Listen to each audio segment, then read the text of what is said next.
हमारा पहला प्रश्न है, राज्यपाल अनुसुईया उइके के निर्देश पर छत्तीसगढ़ के शिक्षा संस्थानों के किस स्तर में पर्यावरण एवं जलवायु पर जागरूकता एवं संरक्षण हेतु टास्क फोर्स का गठन किया जाएगा? इसका राइट आंसर है ऑप्शन ए, विश्वविद्यालयों में। बता दें कि राज्यपाल अनुसुईया उइके के निर्देश पर राज्य के सभी शासकीय व निजी विश्वविद्यालयों में पर्यावरण एवं जलवायु पर जागरूकता एवं संरक्षण हेतु टास्क फोर्स के गठन के लिए राजभवन सचिवालय रायपुर द्वारा सभी विश्वविद्यालयों को पत्र भेजा गया है। गवर्नर कॉन्फ्रेंस में प्राप्त निर्देशों के अनुसार वर्ष 2030 तक देश के पर्यावरण को स्वच्छ रखने और देश के आर्थिक विकास के लिए नवीकरणीय ऊर्जा के संबंध में लक्ष्यों की प्राप्ति हेतु विद्यार्थियों को जोड़ने के लिए सभी विश्वविद्यालयों में टास्क फोर्स का गठन किया जाएगा। इस संबंध में समस्त विश्वविद्यालयों को जल्द टास्क फोर्स का गठन करने एवं टास्क फोर्स द्वारा कृत कार्यों का प्रतिवेदन प्रत्येक माह में समय सीमा के अंदर राजभवन सचिवालय रायपुर को प्रेषित करने के निर्देश दिए गए हैं। अगला प्रश्न है, हाल ही में भारत सरकार द्वारा छत्तीसगढ़ राज्य में पायलट प्रोजेक्ट के रूप में FGR पोर्टल लॉन्च किया गया है। इसका क्या उद्देश्य है? इसका राइट आंसर है ऑप्शन डी, किसानों की शिकायतों का ऑनलाइन सुनवाई और निदान करना। बता दें कि भारत सरकार द्वारा प्रधानमंत्री फसल बीमा योजना एवं मौसम आधारित फसल बीमा के संबंध में शिकायतों की ऑनलाइन सुनवाई और निदान करने के लिए किसान शिकायत निवारण पोर्टल यानी कि FGR पोर्टल पायलट प्रोजेक्ट के रूप में छत्तीसगढ़ राज्य में 21 जुलाई को लॉन्च किया गया। यहाँ शिकायतों के निदान में इस पोर्टल की उपयोगिता और मूल्यांकन के बाद यह देश के सभी राज्यों में लागू किया जाएगा। अगला प्रश्न है, छत्तीसगढ़ राज्य अपने किसानों को रबी सीजन 2022 के फसल बीमा दावा राशि का भुगतान करने में देश भर में कौन से स्थान पर है? इसका राइट आंसर है ऑप्शन बी, प्रथम स्थान पर। छत्तीसगढ़ राज्य फसल बीमा के क्रियान्वयन में देश भर में अग्रणी राज्यों में से एक है। छत्तीसगढ़ देश का पहला राज्य है जिसने अपने किसानों को रबी सीजन 2022 के फसल बीमा दावा राशि का भुगतान देश भर में सबसे पहले किया है। बता दें कि राज्य में वर्ष 2021-22 में 5,66,000 किसान भाइयों को 1,063 करोड़ रुपए की बीमा राशि का भुगतान किया गया था। अगला प्रश्न है, हाल ही में मुख्यमंत्री भूपेश बघेल द्वारा प्रदेश के किस स्थान में नवनिर्मित क्रिकेट स्टेडियम का लोकार्पण किया गया? इसका राइट आंसर है ऑप्शन सी, कुम्हारी दुर्ग में। मुख्यमंत्री भूपेश बघेल द्वारा दुर्ग जिले के कुम्हारी में 4.5 करोड़ रुपए की लागत से बने स्टेडियम का लोकार्पण किया गया। इस दौरान मुख्यमंत्री भूपेश बघेल ने कुम्हारी के नागरिकों के प्रस्ताव पर स्टेडियम का नाम स्वर्गीय मिनी माता के नाम पर रखने की घोषणा भी की। वहीं नगरपालिका भवन कुम्हारी का भी लोकार्पण किया गया। अगला प्रश्न है, छत्तीसगढ़ सरकार द्वारा निम्न में से किस खाद्यान्न को खरीफ विपणन वर्ष 2022-23 में किसानों से समर्थन मूल्य पर खरीदा जाएगा? इसका राइट आंसर है ऑप्शन बी, अरहर, उड़द और मूंग को। बता दें कि छत्तीसगढ़ सरकार द्वारा खरीफ विपणन वर्ष 2022-23 में किसानों से समर्थन मूल्य पर अरहर, उड़द और मूंग की खरीदी की जाएगी।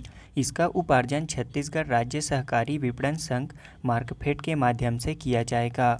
राज्य के किसानों से इसकी खरीदी अरहर और उड़द को 6,600 रुपये तथा मूंग की खरीदी 7,755 रुपये प्रति क्विंटल के दर से की जाएगी। इसके लिए गोदाम एवं भंडारण की सुविधा युक्त 25 कृषि उपज मंडियों को अरहर, मूंग और उड़द की खरीदी के लिए उपार्जन केंद्र के रूप में चिन्हांकित किया गया है।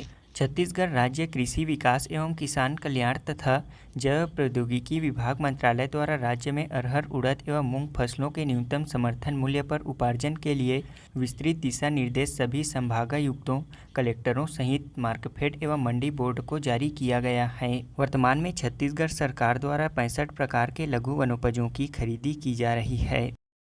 अगला प्रश्न है, 68वें राष्ट्रीय फिल्म पुरस्कार के तहत किस फिल्म को सर्वश्रेष्ठ हिंदी फिल्म श्रेणी में सम्मानित किया गया है? इसका राइट आंसर है ऑप्शन सी, तुलसीदास जूनियर को। 68वें राष्ट्रीय फिल्म पुरस्कार के तहत तुलसीदास जूनियर को सर्वश्रेष्ठ हिंदी फिल्म श्रेणी में सम्मानित किया गया है। वहीं बेस्ट एक्टर के लिए अजय देवगन को Tanhaji the unsung warrior film के लिए और सूर्या को सुर्राई पोट्रू के लिए दिया गया है, जबकि बेस्ट एक्ट्रेस का अवार्ड अपर्णा बाला मुरली को दिया गया है। ये सभी पुरस्कार साल 2020 के लिए दिए गए हैं। बता दें कि देश में राष्ट्रीय फिल्म पुरस्कारों की शुरुआत सन 1954 में हुई थी, जिसमें 1953 की सर्वोत्तम फिल्मों को पुरस्कार दिया गया था। हाल ही में केंद्र सरकार ने राजधानी रायपुर से किस स्थान के लिए 530 किलोमीटर के नए एक्सप्रेसवे को मंजूरी प्रदान की है?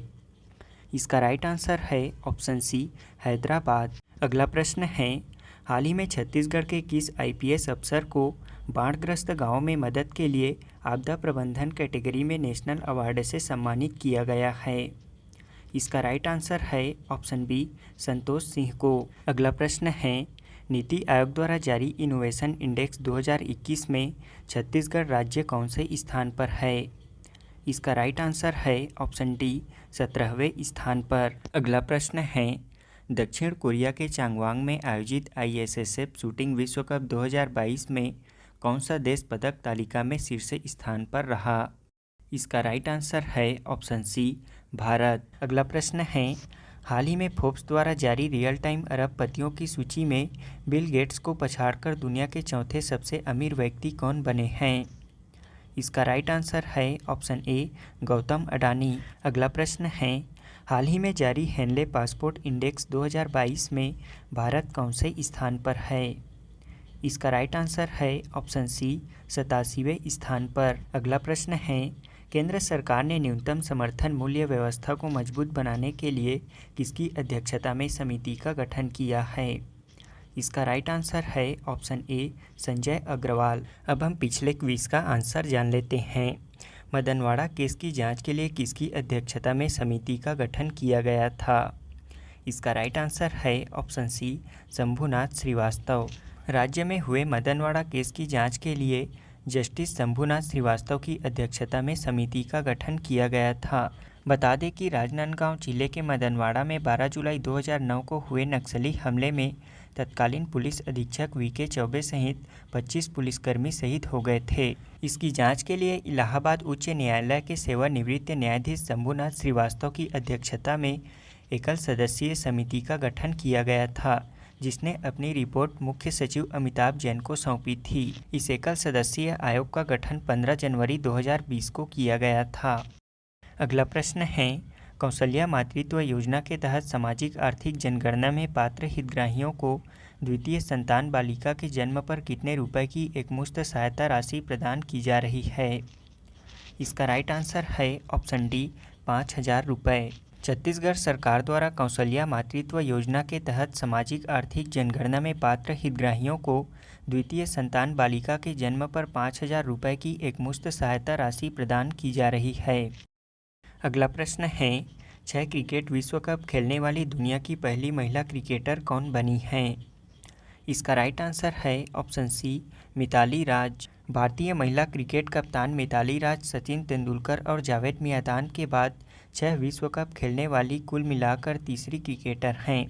मिताली राज वर्ष 2000, 2005, 2009, 2013, 2017 और 2022 में आईसीसी महिला क्रिकेट विश्व कप स्पर्धाओं में खेल चुकी हैं। बता दें कि आईसीसी महिला क्रिकेट विश्व कप 2022 का आयोजन इस बार न्यूजीलैंड में 4 मार्च से 3 अप्रैल के बीच किया जा रहा है।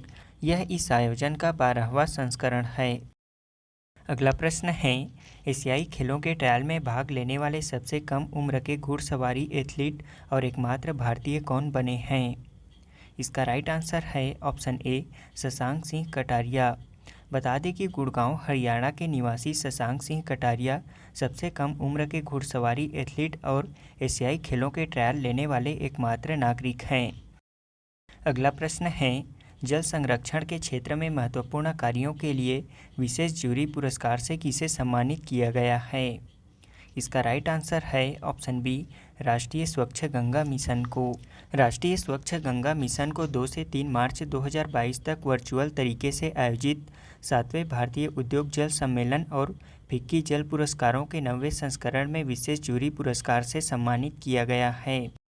हमारा आज के क्विज का पहला प्रश्न है, टेक कंपनी माइक्रोसॉफ्ट द्वारा भारत का सबसे बड़ा डेटा सेंटर क्षेत्र कहाँ स्थापित किया जाएगा? दूसरा प्रश्न है, प्लास्टिक प्रदूषण से निपटने के लिए 5वीं संयुक्त राष्ट्र पर्यावरण सभा का आयोजन कहाँ किया गया था? तीसरा प्रश्न है, दक्षिण कोरिया के नए राष्ट्रपति कौन बने हैं?